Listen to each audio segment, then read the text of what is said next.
name's Isabel Jones, and this is Kenneth Stratton and Juliana Ledesma. And Amanda Bender. we're here to present obesity prevention. So, next slide.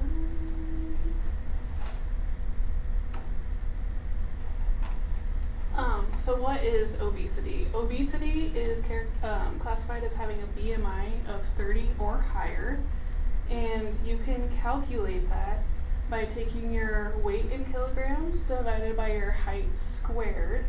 Or if we go to the next slide, we have a handy table here.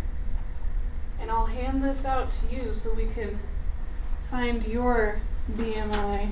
So we would give this out to the residents of Lifetime Care and do an active activity Yes. with them. Yes, if you want to turn the computer towards me, you would just show them their BMI by going to their height in inches with their weight. So like for example, I'm 6 foot, so my BMI is 32. It doesn't sound right, but it is. So we would interact with the residents and help them calculate their BMI if they were up to it and hand out the active papers. Yeah. So once we've gone over that activity, there is this. There is this demographic. It shows all of the rates of obesity in different stages of life. So I have older adolescent males, and then females, and then adult males and adult females. So basically the colors represent how the percentage of obesity in that state. So for Wyoming, it has around a 75% obesity rate because it's a lighter orange. Whereas compared to North Dakota, it's bright red, so it has a higher obesity rate. So this is a nationwide issue. It's not just Wyoming, but we are specific to Wyoming and Natrona County. So we are going to talk about Wyoming. Okay. So what are some risk factors for obesity? So age, any age can be prevalent to obesity, but as you grow older, hormonal changes really influences and puts you at a higher risk for obesity. Those hormonal changes, and there's also a decrease of amount of muscles. So with the decreased muscle amount, that can also affect the rate of metabolism in an older person. And with the older population, they need less caloric intake. Next risk factor is sleep. So if you're not getting enough sleep, it puts you at a higher risk for craving those foods with higher calories and carbohydrates. Stress also influences how much you're craving those high sugars and high calories, high fats, all of those foods. Along with all those calories and carbohydrates comes inadequate nutrition. So a lot of people are taking in more calories than they are burning, which puts you at a higher risk for obesity. A lot of people don't realize that many of those calories that they're intaking are coming from sugary drinks, such as sodas and juices with high sugars and stuff like that. Next up is living a sedentary lifestyle. So what that means is not getting enough exercise, kind of just sitting around all day, not getting much movement in. With that movement, if you're not burning those calories that you're intaking, you're not burning them off. Next is, what are complications that come with obesity? So obesity puts you at a higher risk for heart disease and stroke. Obesity really raises your blood pressure and it raises your cholesterol levels, which all of those affect your heart and puts you, like I said, at a higher risk for stroke. It can also cause type 2 diabetes with obesity. It affects the way that the body uses insulin, and the insulin is used to control blood sugar levels. So if you're not getting your obesity in control, that puts you at a higher risk for developing type 2 diabetes. It can also cause sleep apnea. So with the obesity, sleep apnea, what that just means is that while you're sleeping, you're going through these brief periods where your breathing stops and then starts again. You also have osteoarthritis. So with obesity and that extra weight that is on you, you're putting stress on weight-bearing joints. And when you're putting stress on those weight-bearing joints, it really causes inflammation, lots of swelling, pain, and it's just an uncomfortable life. Which with osteoarthritis puts you at that sedentary lifestyle. So once again, you're not getting much of that movement, you're not burning those calories off. So first question for our audience, which of these factors causes obesity? A, too much sleep, B, poor diet, or C, walking too much? B, poor diet. You are correct. The answer is B. Not having adequate nutrition really puts you at a higher risk for obesity. Next question, how does being overweight / obese affect your long-term health? A, it increases risk of chronic disease, B, it gives you a stronger immune system, or C, it lowers healthcare costs. A, correct. The answer is A. One of the studies that we used for this project was in regards to pressure injuries and obesity in nursing homes specifically. They noted that there is a need for more research in this area, but they also mentioned that obesity rates in nursing homes has increased from 16.9% in 2000 to 30.7% in 2013. And because of the increased sedentary lifestyle and decreased mobility, this can lead to pressure injuries in nursing homes, which, as we all know, is a very can be very painful, increases the risk of infection, and overall is bad for the tissue integrity in patients. How to prevent obesity. So there are many factors, and the first one, that is the most sudden one that you can do, is changing your behavior. So with behavior changes, like it's kind of the way that you do things, like your habits and all of that. So if you have a habit of like constantly eating when you're bored, you're gonna want to change that behavior, change that habit, and stop that and go do something else. And a question that I have is, what is a small change that you can make to your daily routine to help prevent obesity? You can be outside more. Be outside more, walking around more. That's a good one. So on the next slide we have some more examples. Making healthy eating choices, that's a good one. So not really thinking too much about what you want to eat and thinking more of like, what should I eat? Taking a 30-minute walk daily, like what she said, getting outside, walking, and getting physical activity in. It doesn't have to be super strenuous and super stressful, just as long as you're doing something that's like moderate, like walking or like bicycling around the state or wherever, just doing something, a little bit of something every day. Using a food journal, that helps create mindfulness with how much food you're eating, because if you're constantly writing down how much you're eating and what you're eating, you'll gain some insight on like what like the amount, the portions, what you're eating, and it'll help you see it in front of you and gain awareness.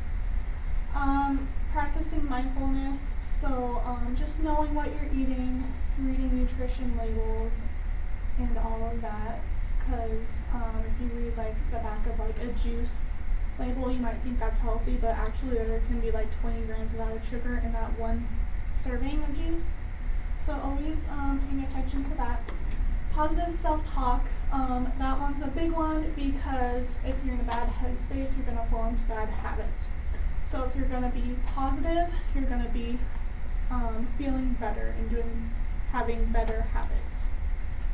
And then along with that, a habit tracker, tracking every like good choice that you make really helps boost your confidence and your motivation to do better and all that. Attitude attitudes and beliefs. So people are influenced by their attitude. So attitudes are like what like your feelings towards something. So like if you have a bad body image, if you don't like exercise, you're not gonna do it. Personal attitudes, like I said, towards exercise. So if you have like a negative feelings associated with like activities and like it's hard, I hurt myself, it's gonna hurt, I can't do it, you're not gonna like want to do that with that attitude. And yeah, so changing your attitude to be like more positive and like kind of just like shape to like what you can and can't do. So if you're like for ACL, you can still do like arm exercises. Like you don't have to quit cold turkey. And just like I said, doing a little bit of that every day and believing in yourself and all that. Okay, another thing you can do is start by eating better, eating healthy. So who here has seen a My Plate chart? Me. Yeah, so I'd have the residents raise their hand if they've seen it. Okay, so this is a chart where it depicts how your plate should look for your 3-course meals you have a day. You should have about less than half of your plate be protein, and protein could be seafood and beans. Then the other half be half vegetables and half fruit. You should have more vegetables than fruit, although some examples of that is eating a salad before your main course if you have difficulty eating vegetables. And then if you have difficulty slicing or prepping fresh fruit and vegetables, you can get prepared fruits and vegetables or start with canned, where they are in smaller portions and easier to eat. And then your other one, that's more than half of your plate that you share with protein, is grains. You want to be sure to have that be whole grain, not white bread, but whole grain bread is super important. And then your last one is about, you are recommended to have 1 cup of dairy. That dairy can be a cup of milk, which is super high rich in calcium, which is good for your bones. And then yogurt. With yogurt, you want it to be low fat or fat-free yogurt, so you're getting all that healthy nutrition. So unique needs for people ages 60 and above are to enjoy a variety of foods in each food group to help reduce chronic diseases. Those chronic diseases are high blood pressure, diabetes, hypertension, and heart disease. Choose foods that have low or little to no added sugar, salt, sodium. Keywords to look for are pickled, brined, or cured. Those 3 keywords mean that it's high in sodium and you do not want to have that or avoid them as much as possible. And then super important is to get enough protein in all of your meals to maintain muscle mass. During this life stage, it is easy to get muscle weakness, so protein will help your muscle mass, so that's super important. And then to focus on your key nutrients that you need, like potassium, calcium, vitamin B12, and vitamin D, and then your necessary fiber. Not yet. With age, you may lose some of your sense of thirst. It's hard to tell when you're dehydrated.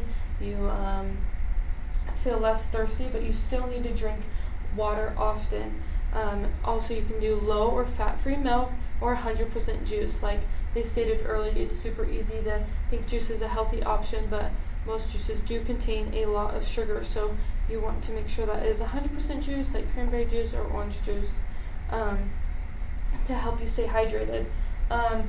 You can also adapt to an active lifestyle, like they also explain those exercises, positive thinking, and healthy dietary patterns. And then you can use the My Plate chart to learn and understand how your meal should look every single day and to eat all 5 food groups. Okay, 3 ways to change your healthy habits are to eat with your friends, socializing with your friends. That will make it so you're not sad when you're eating, you're not binge eating or eating because of boredom. So that is one way you can just get together and have a family or friend dinner. Another way is to be careful on what you're eating. You don't need very many calories as you get older. Your calorie intake lowers. So it's super important to be knowledgeable about what you're intaking, high in those nutrients and vitamins and proteins. And then the third one is to add a touch of spice. Foods can be bland, but you don't want to add salt. Try like herbs and spices such as basil and oregano. Those can help instead of salt. And then here we have this short video that explains more for those who are visual learners.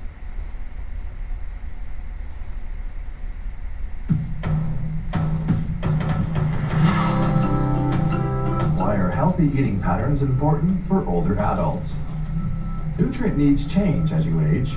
Eating nutrient-rich foods will help you get the vitamins, minerals, protein, carbohydrates, and fats you need. Healthy eating will also help prevent or manage heart disease, diabetes, osteoporosis, and some cancers. Eat a variety of food each day. Aim for 1/2 of your plate to be vegetables and fruits, 1/4 of your plate to be protein foods such as beans and lentils, nuts and seeds, dairy products like milk, yogurt and cheese, and lean meat and poultry, and 1/4 of your plate to be whole grains. Why not try our vegetarian chili recipe and put the food guide into practice? Limit foods high in sugar, sodium, or saturated fat, such as highly processed foods. Use food labels to help you make healthy food choices. 5% or less is a little, 15% or more is a lot. If you choose highly processed foods, eat them less often and in small amounts. Older adults are at higher risk of developing osteoporosis. This is when bones get weak and thin. Calcium and vitamin D are good for your bones. It is best to get your calcium from food, like milk, fortified soy beverages, yogurt, cheese, and canned salmon with bones. Vitamin D is not naturally found in many foods, but it is in fatty fish, egg yolk, and liver. That's why vitamin D is added to some foods like cow's milk, soy, almond, or rice beverages, and margarine. Health Canada recommends that everyone over the age of 50 should take a daily vitamin D supplement of 400 IU. Talk to your healthcare provider about taking a vitamin D or calcium supplement. Mission Healthy Bones is an Ottawa public health resource that lists food sources of both nutrients. It can be found in the Healthy Eating for Older Adults section, where you can also find various recipes. These include tofu stir-fry, quick macaroni and cheese, and easy seafood burger recipes that are good sources of calcium and vitamin D. For more information on a healthy eating pattern, be sure to visit the new Canada's Food Guide's website and its resource page for older adults titled Seniors.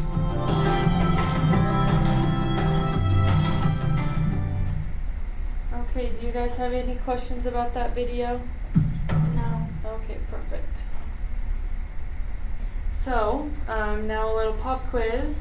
What is one protein food option you should incorporate into your meals? A, seafood, B, bacon, or C, hamburger? A. You are right. This was a little bit of a trick question. Hamburger is a good protein option, but seafood is the better option. Hamburger cannot be as lean as you think and have lots of fat in it. So if you were to have the opportunity to pick, seafood is the better option for protein.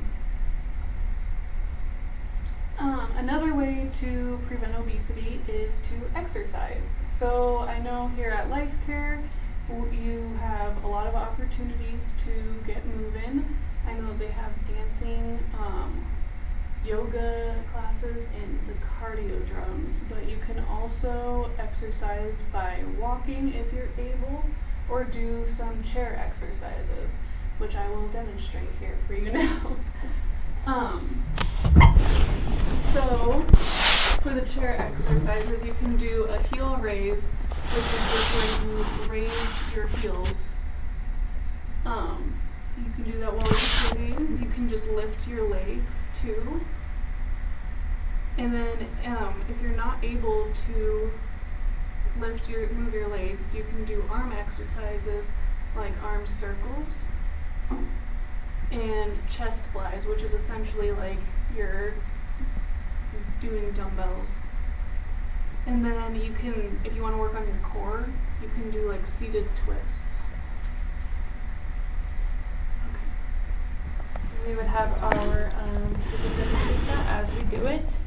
That helps with range of motion, calves, quads, arms, and abdomen. So, do you guys have any questions? No. Okay. Here are our sources, and thank you. Thank you. We appreciate you guys' time. Have a good rest of your day. Thanks. Thank you for being a great audience.